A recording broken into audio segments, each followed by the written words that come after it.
So resilience. Resilience meant forward ever, backwards never. You have to get up. It's being able to... doesn't resilience lead to burnout? Persistence. But as long as you stick to it.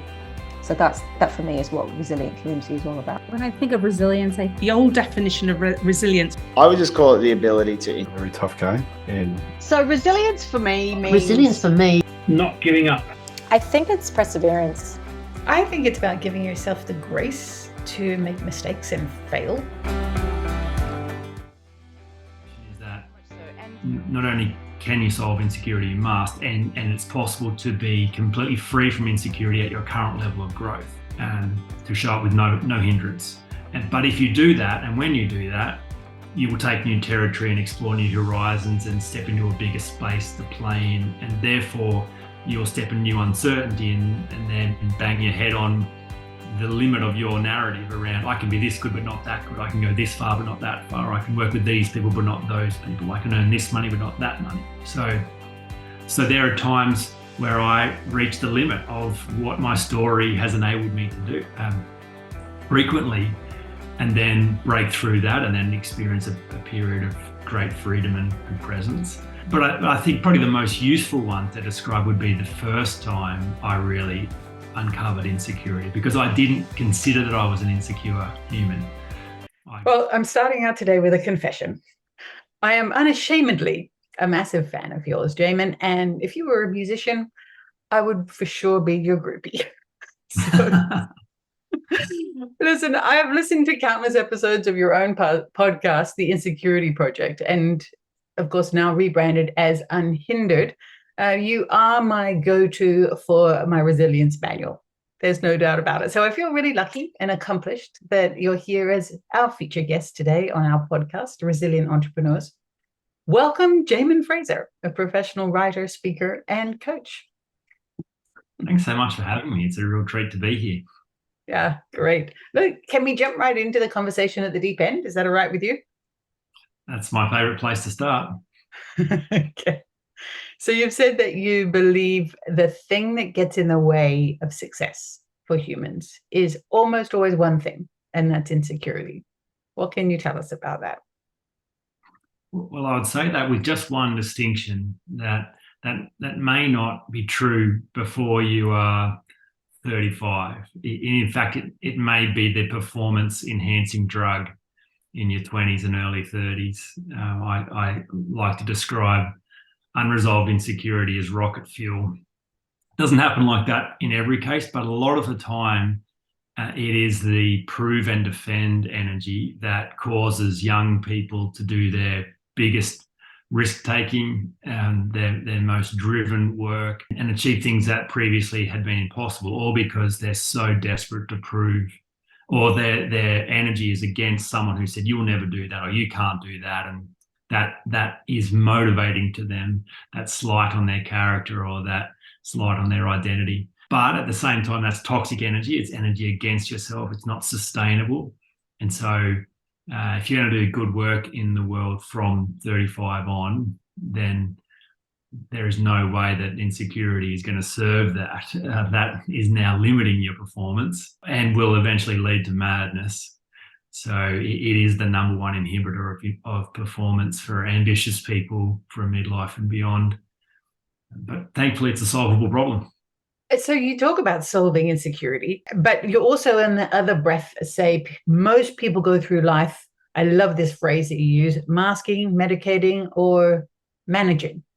I mean, it just seems like such a vulnerable subject, and there's so much angst that gets built up with the fear of, what if I'm not good enough? What if I don't belong? What if there's something wrong with me? So I think the human condition is we all want to be good. We want to feel like we're decent human beings. We're just afraid that if it was all exposed, there'd be some shortcoming and something lacking or limiting. And so it's terrifying to have that confirmed. So most people run or hide instead and devote a lot of energy to masking, managing, medicating insecurity. It's very counterintuitive to actually turn and face it instead. But that's the most important adult work, is to do that that thing, to go back and review the narratives, the limiting beliefs you've picked up about yourself in earlier years. Yeah, it must be a massive hurdle for a lot of people to be doing this work. That fear. Oh, it is. And I say it all the time. Most of my days spent coaxing scared kittens out from under the lounge with a saucer of milk. It's just, it's going to be okay. You're going to, no, I can't. How could I possibly go back? And people have devoted a lot of energy into separating themselves from the past. There's a lot of lightweight rhetoric around the past is the past. It is what it is. You don't go back there. What would be the point of going back there? You can't change anything.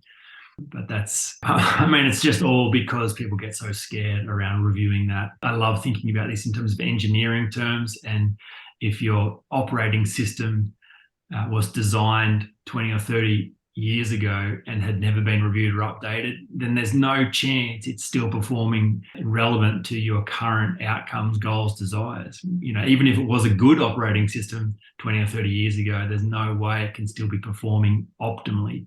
So of course you're going to have to go back and review it and update it, especially if you want to perform at your best, achieve your potential, do meaningful work in the world. So, and that's all it is. It's just an optimization process using your adult skills to do what only you can do, and reviewing the limiting beliefs and doubts, fears, and insecurities you've developed is the heart of that work. Yeah, that personal development is an ongoing journey, isn't it? I mean, it just needs to continue for a long time, that people need to take that time to go deep. I know certainly over the last few years, it's been a big part of my life too, is going deeper, understanding myself better. So how do you help people get over those things you were just talking about, like the imposter syndrome that so many people, especially in early stage businesses and when they're starting out in careers or in entrepreneurship, they often feel? It's sort of the hardest thing to get over, because you just don't feel that you're worthy of success. You know, how do you get over that? How do you help people start that journey? Yeah, the starting point is really key to understand. So using the language of the imposter syndrome as an example, when you consider that, it's really imprecise language. And because it's imprecise, it's very unhelpful. I think it's part of the problem when you refer to fear as imposter syndrome. I had people tell me they are not insecure, but they struggle with the imposter syndrome, which doesn't even make any sense, because an imposter is someone who is afraid of being found out. I am not who I say I am. So eventually someone's going to see who I really am. And calling it a syndrome says that it's outside of you, it's happening to you, you are not involved in it. So it just removes you from any sense of control around the problem. So to answer your question around how do I help, it definitely starts with being precise. What is it that you are dealing with? What is the problem here?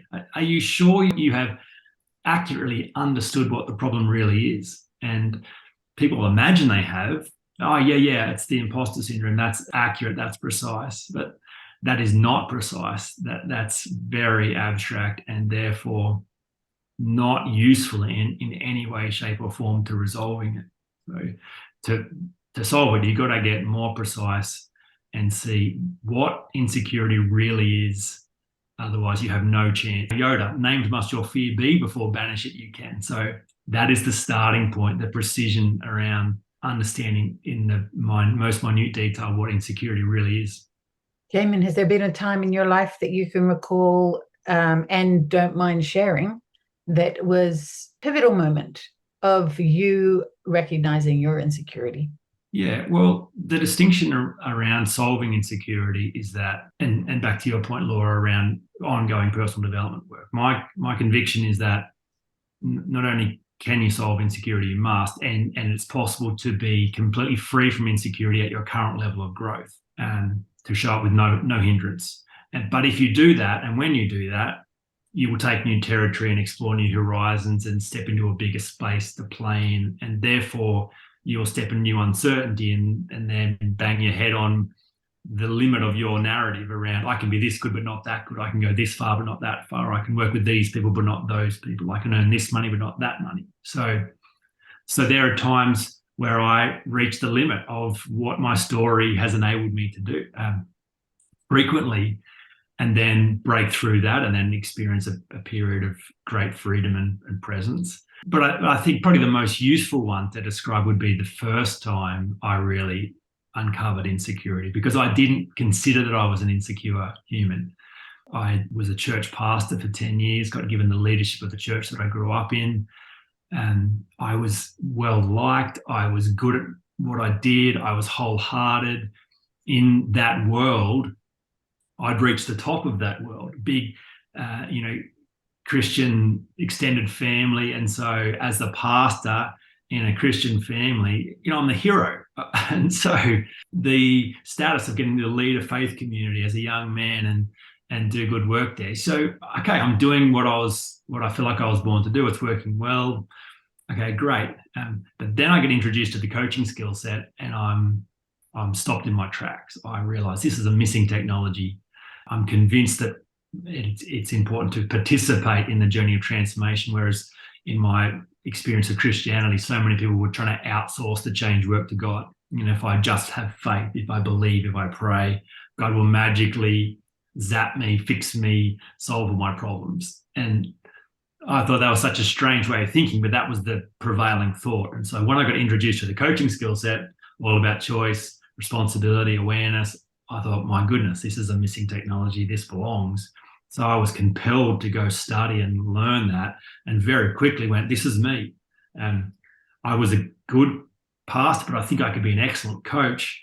And so then off the back of that conviction, stepped out into the world around, all right, starting my own coaching business and thinking this will be easy.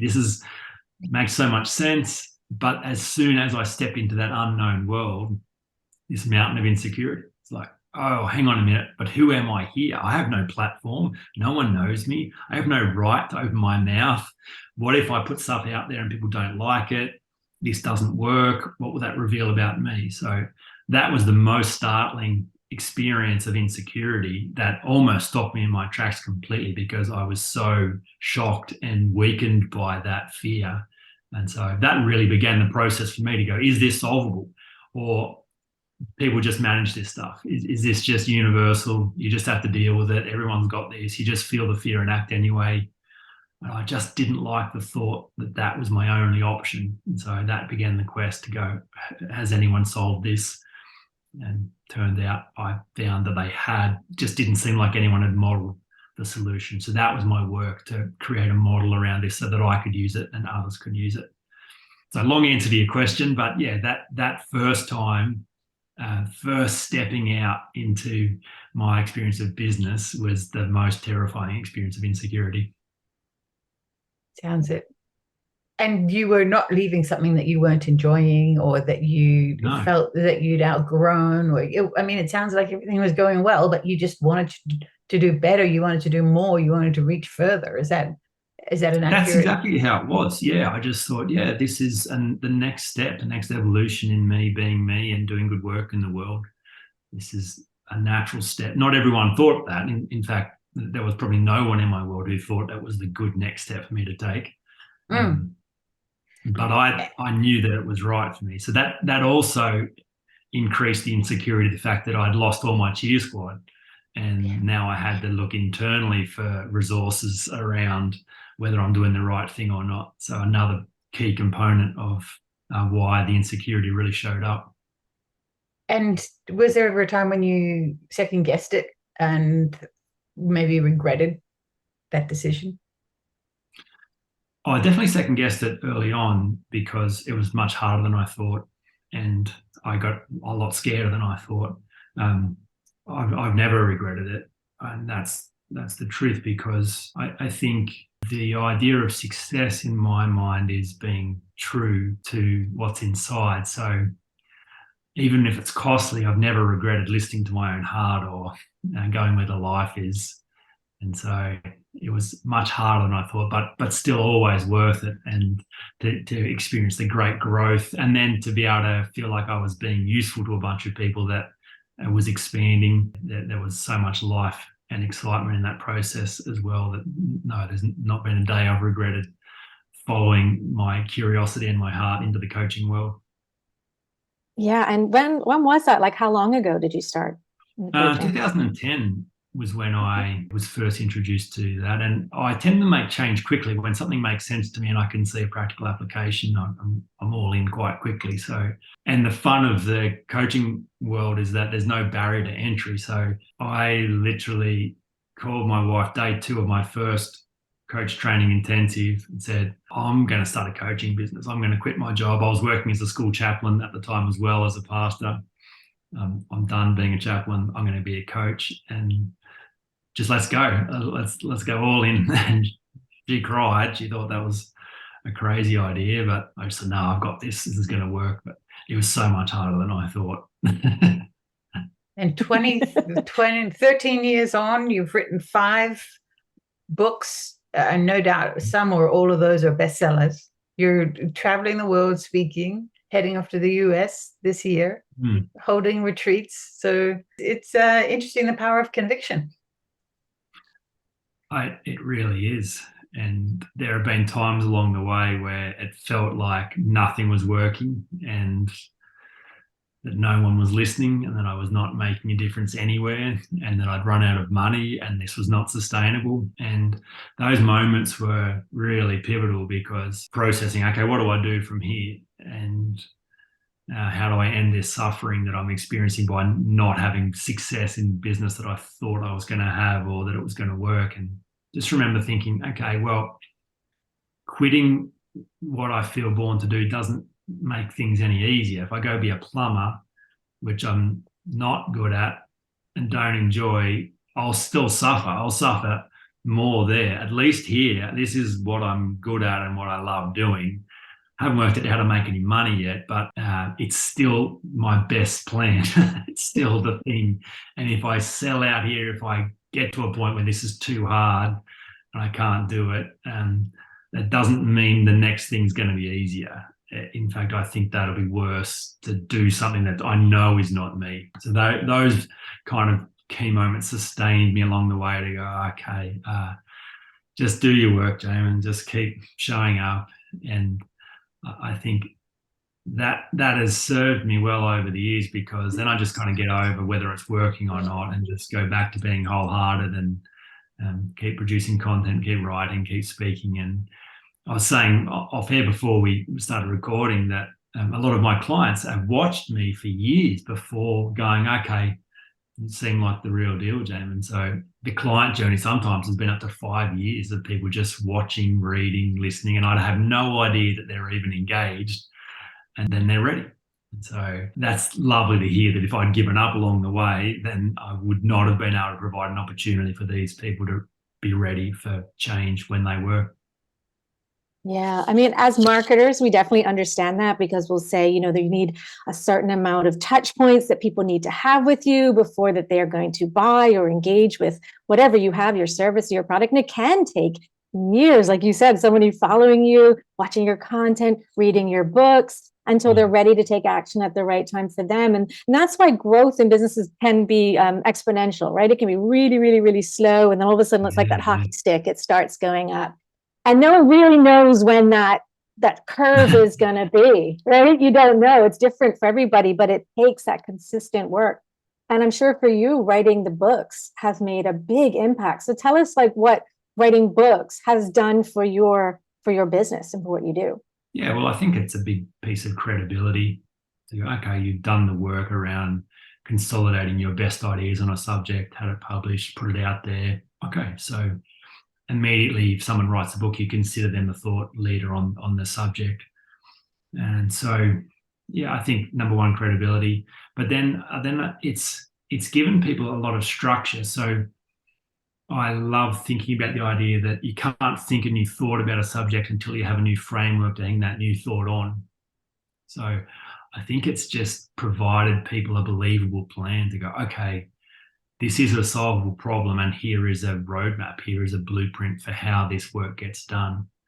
So people have really valued having that solid thing in their hands to go, if I follow this plan, I'm not special. This is not a special problem. This is a predictable problem. And as soon as I can see it as a predictable problem and hear stories about other people facing this, well, then I could apply this and have the same experience as well. So the books have been able to give people a lot of confidence and certainty that they are able to solve these problems as well. Yeah. And one thing that's so important is to feel that community, that connection with others, which is often what you offer. This is a problem that lots of people have, and here's some solutions to it. And speaking of, I had the opportunity to do your latest quiz, a scorecard that you have for Unhindered, and it was fascinating. It was really insightful. And it's sort of a new-ish marketing tool, the scorecard marketing. So could you tell us, our listeners, a little bit about why you have it, what it's been useful for, and also what insights do you get from the people that take it? And as a person who took it, I got a 72% score, which I thought was pretty good. Right. Yeah. Not bad, but there's definitely areas I recognize that I need to work on in insecurity. And it was great to get that insight and dive a little deeper into myself, because that's something I'm fascinated by. But tell us a little bit about the scorecard and why you're using it. Yeah, well, firstly, insecurity is a subject lots of people don't want to touch because it's really vulnerable. And then when they do touch it, it feels very abstract and hard to measure. So the scorecard, to give some quantity and qualification to, okay, so how unhindered are you really? Where are you actually stuck? How is insecurity getting in the way? Would you like to see some data?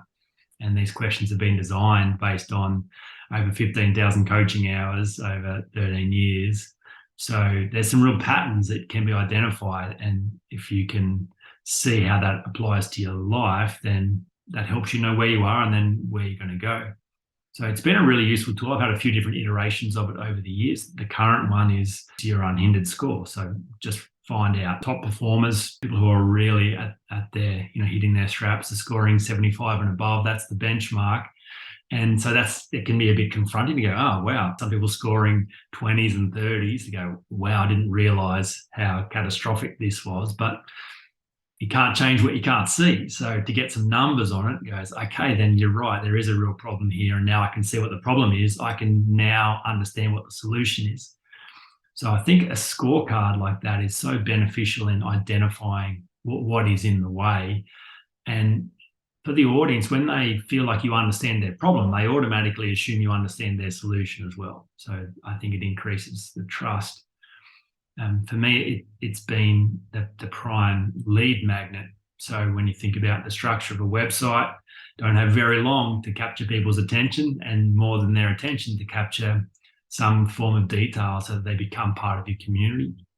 So that's been the lead thing. They go, okay, here you go, test yourself, take this test, find the score, and then they become part of my world. They get an opportunity to get my book and listen to my podcast, and then you get a chance to nurture that community and build trust. So it's a really great tool. I've really enjoyed it. The data it enables me to gather is very useful, and I've found the market enjoys that. It's a fun thing as well to be able to take a test, and 25 questions doesn't seem a lot, but you can do a lot with 25 questions if you work hard at creating some high quality questions based on your experience there. So yeah, I really enjoy it. I think it's very useful for my business. Yeah, we'll be sure to share it in the show notes of this episode so people can take the quiz if they like.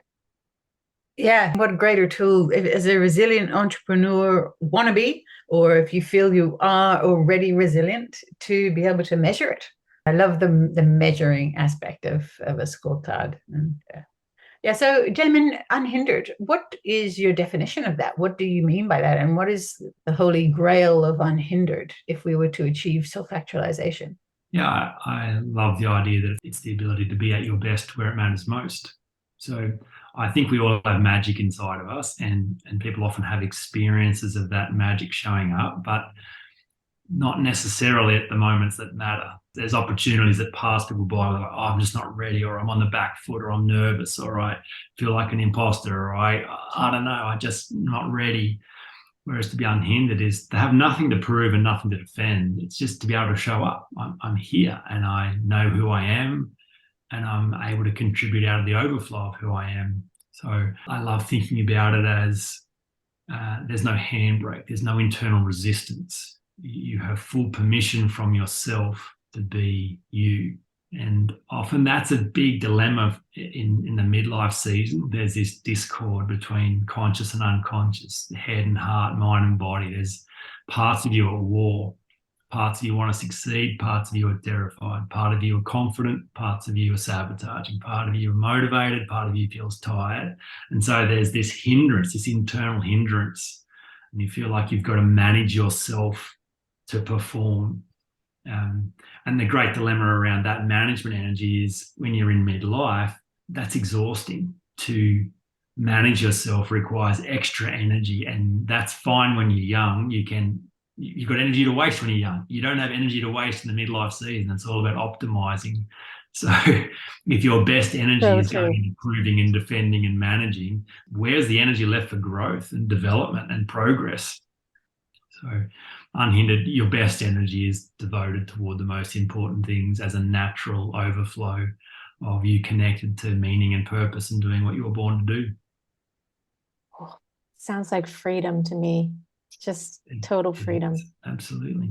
Purpose and doing what you were born to do. Do you help people find that? It sounds like that's, in my experience, and personally, and with people in my circle, it's something that we'll talk about finding. Is the purpose something that you find? Talk us through that a bit. I got to do a TED talk on the subject of purpose, and I approached it by going, okay, in order to solve the purpose problem, you will need to solve the insecurity problem first, because what looks like purpose for a lot of people is actually an attempt to validate their existence. So there are a lot of influencers and people who are drawing attention to the work they are doing in the world, claiming how purposeful it is, but it's still an attempt to go, look at me. I'll show you I am a good person by the work that I am doing. That's how you will know that I'm good. I'm convinced it cannot be our purpose to prove that we're good. That's our work, is to know that we are good. That's our work. And when you do that work, then you're free to connect with purpose. It's not even about you and is bigger than you. So I love Rumi's quote, what you seek is also seeking you. So I think finding purpose finding you, sometimes it's hard to know the difference. But I find the people who encounter true purpose do so not because they need to, not because they're on a journey to prove they matter by doing good work. They already know they matter. They know that they are good. Then they're free to actually show up and contribute in a way that's really meaningful. Yeah, so I used to have language. When I first started the work around insecurity, the language I used was, I'm on a mission to eradicate insecurity.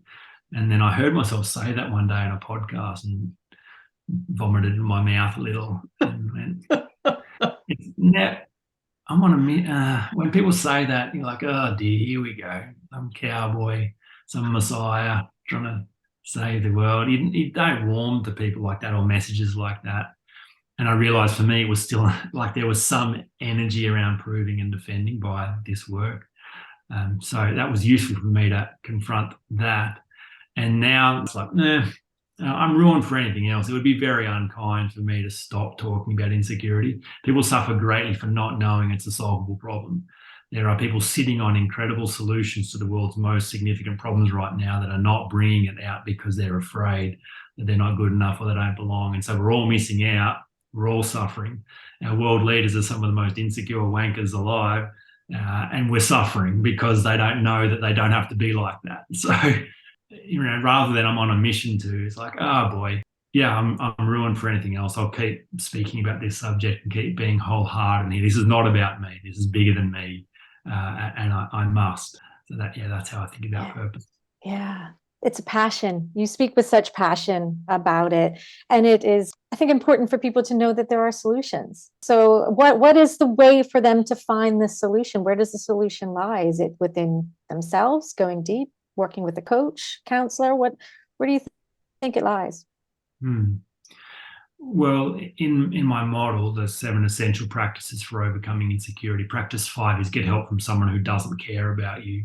I think because insecurity is so insidious and so terrifying, and is built on a work of fiction that doesn't feel like fiction. So the insecurities that hold people back are always developed in the first years of life, often before 7. But the brain finds evidence for whatever you believe is true. So if you form these opinions about yourself when you're young, then you'll just find evidence that that's true, and then you'll develop a case that is true, and it becomes a self-fulfilling prophecy. So it becomes very concrete and very evidence-backed, and therefore to see it objectively is so difficult. So the value of having someone who's outside of you and who has no vested interest in your results, that is really important, because you'd imagine to solve insecurity, you're going to need someone who loves you and cares about you and believes in you and encourages you and holds you accountable. That is not who you need. That might feel nice, but that person will get in the way. And when you understand the heart of insecurity is actually your own opinion of yourself, that's what it is. You are not afraid of what others think about you. You are afraid of what you think about you. You just don't want it confirmed by the world. That is the heart of insecurity, your own worst opinions. You think you're afraid of failing. You're not. You're afraid of the personal implications of failing. Oh yeah, if I was to fail, what does that say about me? You know, you think you're afraid of being rejected. You're not afraid of being rejected. You're afraid of the personal implications. If I was to be rejected, oh dear, what does that reveal about me, my lack, my inadequacy? So it's our own worst opinions about ourselves that terrify us, and we don't want it confirmed by the world. So when you kind of understand the problem, then you realize, this won't be solved by someone else's opinion. If this could have been solved by someone else's opinion, my mum would have fixed this for me years ago. Exactly. I'm sure we've had plenty of nice people tell us how wonderful we are, and like, oh yeah, that's just my mum, or that's just, you know, that's what they always say. Yeah. So then back to the get help piece, we all need help. If you overlay the hero's journey metaphor onto the process of solving insecurity, the hero always needs a guide. There's always a wisdom character. There's a Gandalf, there's a Yoda, there's a Dumbledore, there's a Mr. Miyagi that helps guide the hero into their destiny. And when you first see the wisdom character introduced, your hope is on their shoulders. You think they are the one who's going to save the day, because the hero is so fragile and so weak and so small. But it's never the wisdom character. They're always gone too soon, and you're back to Frodo from the Shire, who's got to save the world. And you're like, oh boy. And so that's the same with insecurity. You created these terrible opinions about yourself, and you will be the only one who can deconstruct them, confront them, and replace them. And that'll be a journey into your deepest fear about yourself. You will need help to understand the process of getting there, but eventually you're going to have to be the hero in this story. No one's coming to save you. You're going to have to go work out once and for all, who are you? Are your worst opinions about yourself true? Or are they the assumptions of a scared child that you've just never reviewed and you have lived as though they are true? So yeah, that idea of actually understanding what the problem is and understanding the general nature of how anyone solves this and what's involved is the process for a predictable problem and a predictable solution. Yeah, a person building a business. This sounds like a lot to go to, am I building my business or am I building me? And can these things be done in parallel? And yeah, I'll let you answer that. Well, especially for the solo entrepreneur, you are doing the same thing. Yeah, building you and your business. You are your business. You are your brand. You are your reputation. If you are solving problems with the handbrake on, then that's going to be bad for business. If you are doubting yourself, second guessing yourself, assuming you're not good enough, fearing you're going to be found out, okay, well, it's not a big stretch to think that's affecting the bottom line of your business. I think it's impossible that someone could really thrive in business, especially a business that is them bringing their essence to the world, solving a unique problem, creating a unique niche and a unique solution, and yet they're not sure that they've got what it takes, or they're doubting their capacity to do that. It's hard enough running a business, let alone running a business with the handbrake on. And so, yeah, I think they are one and the same. Yeah, I think absolutely that often we do run a business with the handbrake on, and we have that, people say, fake it till you make it, and all those, I think, just terribly unhelpful messages that we get when we're just still trying to figure it out. It's within the building of yourself, that building of your confidence, building of your business, building of your personal brand, like you just said, I think is really key. Because as I'm seeing a lot of evolution in technology lately, I mean, we're all talking about it, and it's going to change. It's going to change the way we do business over the next few years, I think, rather drastically and rather quickly. So how do we continue to create, build, grow thriving businesses with all this massive change that's going to come. And I'm believing and thinking a lot about lately the importance of personal brand, because people are still going to want to connect with people. So your brand as a person is going to be even more important to share. You can't hide behind a faceless, nameless brand, because people are going to maybe not trust it as much because they're going to think it's all created by robots and AI. So how do you still connect with people? People will always want to connect with people. I truly believe that.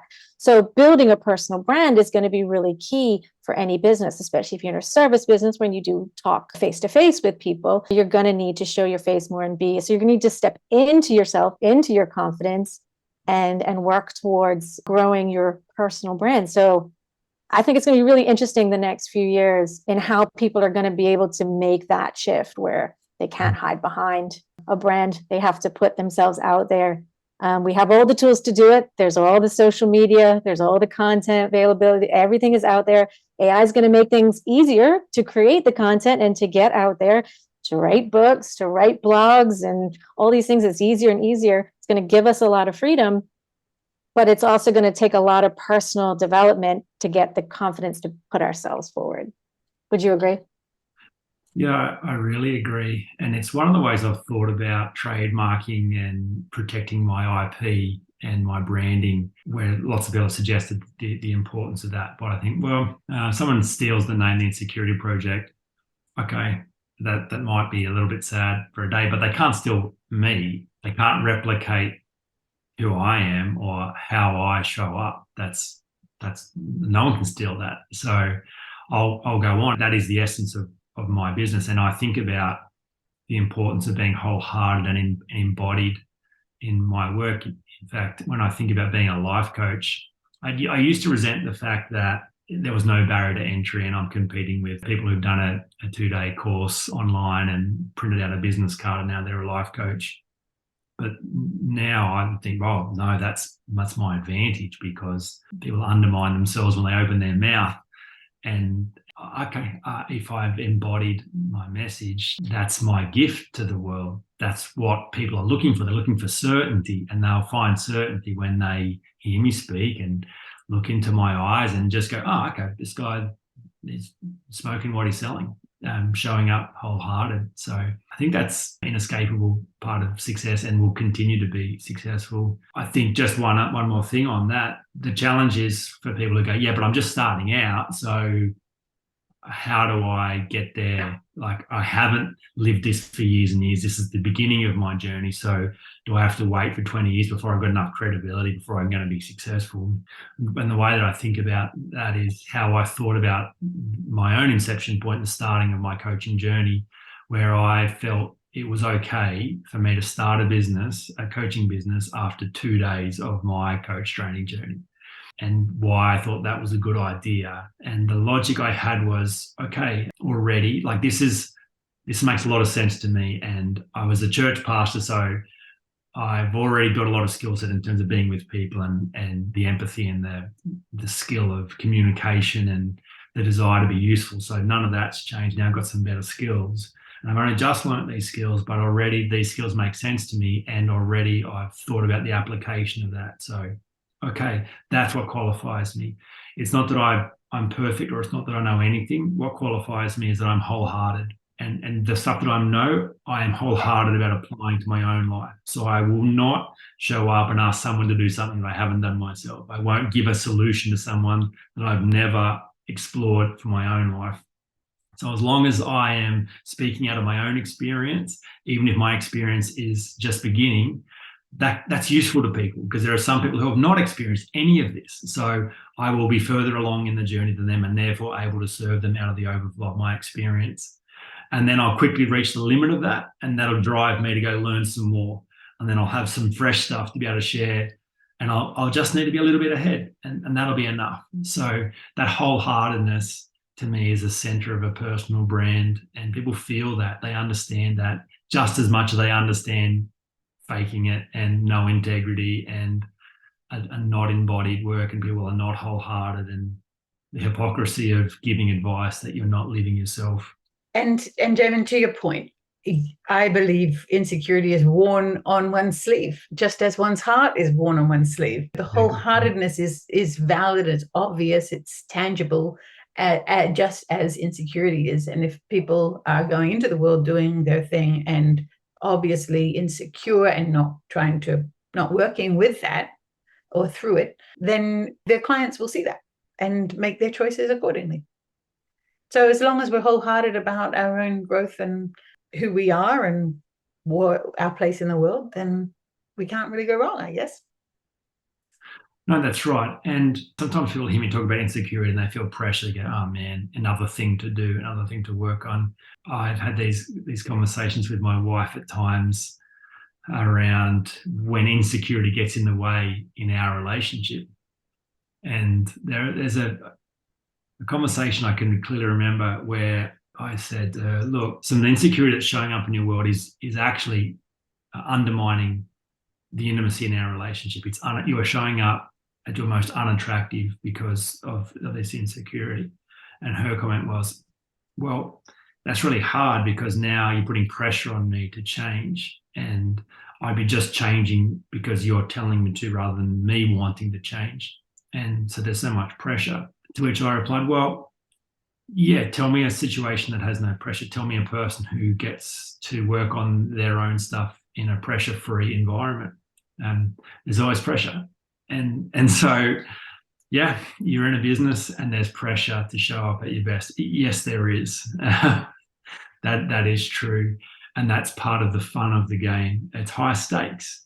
It matters. It's real. The great news around insecurities, if you can just zoom out a little and see it as a universal issue, then it does dial down the angst one feels toward this problem, because people experience their problems as complicated and unique. They're the only one who's had their past, the only one that had their upbringing, their woundedness, and so it just feels so insurmountable and unsolvable.